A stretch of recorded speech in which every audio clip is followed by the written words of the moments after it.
la situación es esta, yo creo que ya te explicaron ahí, homie. La cuestión en juego aquí hay intereses grandes, bienestar de los homies en las calles, de nuestras familias, de nuestras comunidades, el bienestar de los homies adentro, ¿me entiendes? Llevamos ya un vergo de años tocando la verga, vos a ver, por cuestiones que vos tenés bien claras, no nos llevaron a nada. Bien sea por TikTok, por conocidos o noticias, habrás escuchado de los Maras, el grupo criminal más peligroso de El Salvador y también de Centroamérica. Uno tan letal que cuando atraparon a su líder, vivió el auténtico infierno para pagar lo que debía. ¿Qué pasó realmente con el viejo Lin? Quédate hasta el final del video y descúbrelo.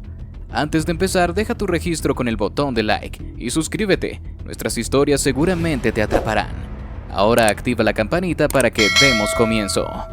La pandilla Barrio 18, también conocida como Barrio 18, es una de las maras más numerosas del hemisferio occidental, equiparable en muchos aspectos a su rival conocido, la Mara Salvatrucha, MS-13. Aunque la pandilla tiene células en operación desde Centroamérica hasta Canadá, se ha debilitado mucho en El Salvador después de una agresiva campaña emprendida por el gobierno de Nayib Bukele desde marzo de 2022, en el marco de la cual las fuerzas de seguridad salvadoreñas pusieron en prisión a más de 10.000 presuntos miembros de Barrio 18.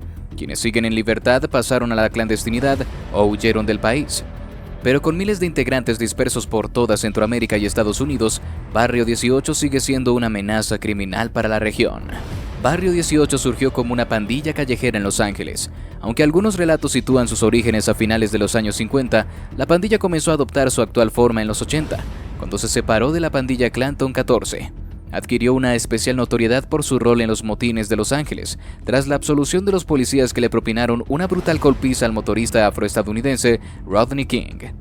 En sus inicios, las muchas células del grupo, conocidas como clicas, fueron competencia exclusiva de los inmigrantes mexicanos en el sur de California y dominaron barrios como MacArthur Park en el sector coreano del centro de Los Ángeles.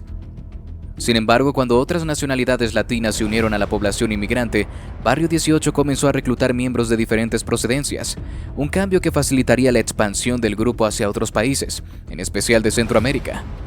A finales de los 90, una fuerza de tarea de la Oficina Federal de Investigaciones FBI y autoridades locales apresaron a algunos de los líderes más destacados del Barrio 18, pero eso no afectó tanto a la pandilla, sino que les dio otra base desde la cual operar y reclutar a nuevos miembros, las prisiones federales. A pesar de los esfuerzos por aislar a los líderes pandilleros de sus contactos en el exterior y de sus camaradas presos, ranfleros del Barrio 18 como Francisco Martínez alias Puppet idearon formas de seguir dirigiendo sus actividades delictivas desde el encierro. Algunos integrantes de Barrio 18 también se unieron a la mafia mexicana, una pandilla carcelaria temible que agrupó a las pandillas callejeras del sur de California en una sola confederación poderosa que se conoció como los sureños. Por fuera de prisión, las pandillas callejeras se pelean. Adentro forma una sola estructura bajo la dirección de la mafia. Barrio 18 se expandió hacia el sur, a México y Centroamérica principalmente, en función de un cambio en las políticas de inmigración a mediados de los 90, el cual amplió el número de cargos penales por los que un residente nacido en el exterior podía ser deportado a su país de origen. La nueva política se aplicó agresivamente a las pandillas de California, donde había muchos pandilleros sin ciudadanía estadounidense.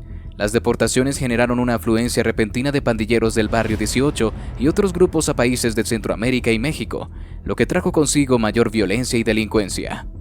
A finales de los 90, empezando por El Salvador, los gobiernos centroamericanos comenzaron a aprobar leyes más estrictas para penalizar la sola asociación con pandillas. Estas políticas, en conjunto llamadas de mano dura, produjeron arrestos masivos de pandilleros que, sin darse cuenta, motivaron el crecimiento de las pandillas al concentrar a sus miembros en centros penales, lo que los llevó a reorganizarse y reagruparse. En las calles, Barrio 18 incursionó en el narcomenudeo y la extorsión. Con el aumento de las ganancias, la pandilla también empezó a blanquear dinero por medio de pequeños negocios, como lavaderos de carros. Hacia 2005, conflictos internos llevaron a la división de Barrio 18 en dos facciones, los revolucionarios y los sureños. Las dos siguen enfrentadas y pelean con el mismo encono con el que se enfrentan con la MS-13, que es su enemigo histórico y la pandilla callejera más grande de Centroamérica. La pandilla ganó mayor poder en El Salvador, Guatemala y Honduras, donde pudo aprovechar la debilidad de los gobiernos y la gran exclusión social para expandirse en sectores urbanos pobres. En esos espacios, Barrio 18 comenzó a extorsionar de manera sistemática los sistemas de transporte público, a desplazar comunidades enteras y abrirse camino a la política. Esto se hizo más evidente en marzo de 2012, cuando los líderes de Barrio y sus rivales de la MS-13 se acogieron a una tregua nacional mediada por un delegado del gobierno y la Iglesia Católica. La tasa de homicidios en el país cayó más de la mitad tras el cese al fuego negociado, pero la violencia volvió a escalar en cuanto la tregua fracasó. Los líderes de la MS-13 y Barrio 18 resultaron alarmantemente hábiles para sacar provecho del capital político que ganaron después de la tregua, lo que despertó la preocupación de que la iniciativa pudiera darles un medio para incrementar su sofisticación delictiva y su influencia general en el país.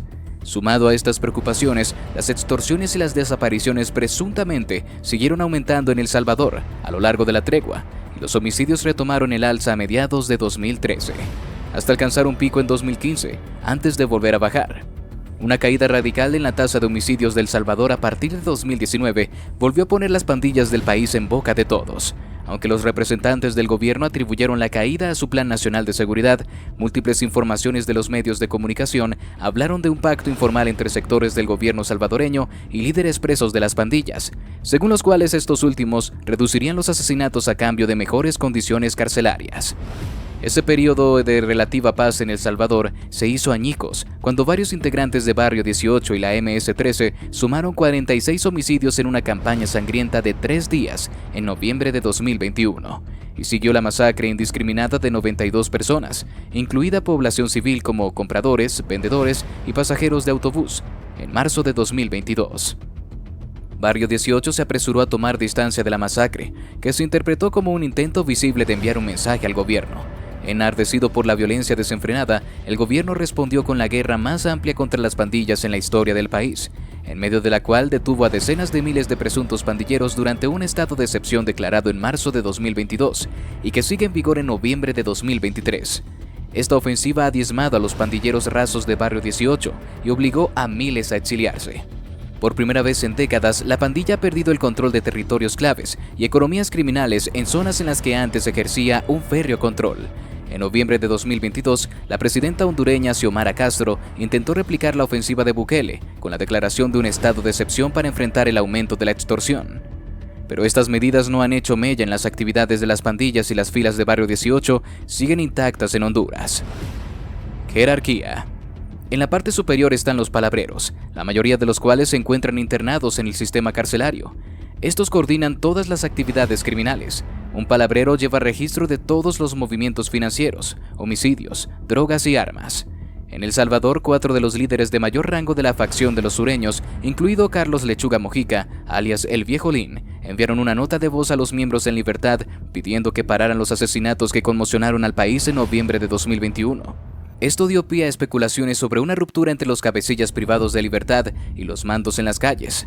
Aunque muchos de los cabecillas ya estaban en prisión cuando comenzó la campaña antipandillas en marzo de 2022, muchos de los líderes en libertad fueron capturados o se vieron obligados a huir. En Guatemala, un grupo conocido como La Rueda coordina las actividades de la pandilla. Muchos de sus integrantes, entre ellos el líder Aldo Dupia Ochoa Mejía, alias El Lobo, están en prisión. De igual forma, los principales cabecillas del Barrio 18 en Honduras, como Nahum Medina, alias Tacoma, operan tras las rejas. En el exterior, la pandilla se organiza en canchas. Una cancha es una división territorial que no depende necesariamente de límites municipales. Cada cancha tiene varias tribus, las unidades más pequeñas de la organización del Barrio 18. Finalmente, hay colaboradores, que no pertenecen totalmente o nunca harán parte del grupo. Estos ayudan a la pandilla con tareas menores, como acopio de inteligencia y trasiego o almacenamiento de mercancías ilícitas. Por cierto, si te está gustando el video, te invitamos a que nos regales tu me gusta y active la campanita de notificaciones para que no te pierdas ninguno de nuestros videos. Continuamos. Geografía. En Centroamérica, la pandilla opera en su mayoría en El Salvador, Guatemala y Honduras. Para mediados de 2023, contaba con más de 22,000 miembros solo en El Salvador. La pandilla también tiene presencia importante en Estados Unidos, con un estimado de 30,000 a 50,000 integrantes en la década de 2010. El grupo opera en docenas de ciudades que en cerca de 20 estados. Muchos de sus integrantes residen en California, pero Barrio 18 también tienen presencia en otras ciudades del oeste como Denver.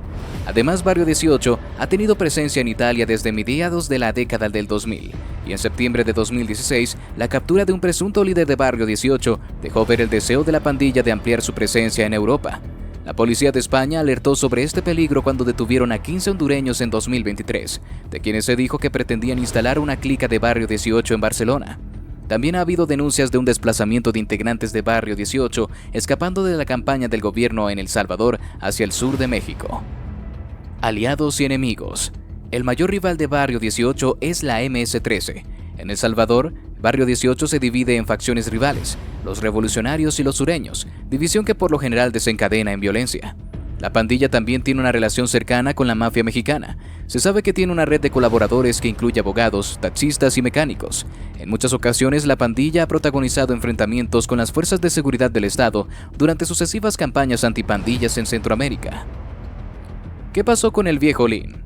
Tras haber sido capturado y encarcelado bajo la increíble condena de 1000 años, sí, como han escuchado, 1000 años, algo que para muchos puede parecer ridículo, ya que es imposible que alguien pueda vivir tanto tiempo. Sin embargo, esto no es lo peor por lo que tuvo que pasar el viejo Lin, ya que en la cárcel, según se ha llegado a comentar, sufrió diversas torturas y malos tratos por parte de los policías, ya que recordemos que al ser el líder de esa pandilla, el odio y el rencor que le tenían no era normal. Ya que si bien el apodo que se le tiene puede parecer incluso adorable, no es para nada cierto, ya que en sus manos se llevaron a cabo las más horribles torturas que se pueden imaginar a personas que, muchas veces, fueron inocentes, pero que para los ojos de Lin no eran más que un trozo inservible de carne. No importaba cortar y luego botar. Aunque la veracidad de si sigue vivo no ha sido confirmada, se tiene entendido que de aún estarlo, está viviendo el mismo infierno, ya que para su mala suerte, de sus últimas víctimas fue el hijo de un comandante, y si bien la venganza no es buena, dudo mucho que no la estén aplicando con él. Así llegamos al final de este video. Si te gustó, te invito a que nos des tu me gusta para seguir haciendo más videos como este. Además de que no olvides suscribirte y activar la campanita para que no te pierdas ninguno de nuestros videos. Te deseo un gran día. Hasta la próxima.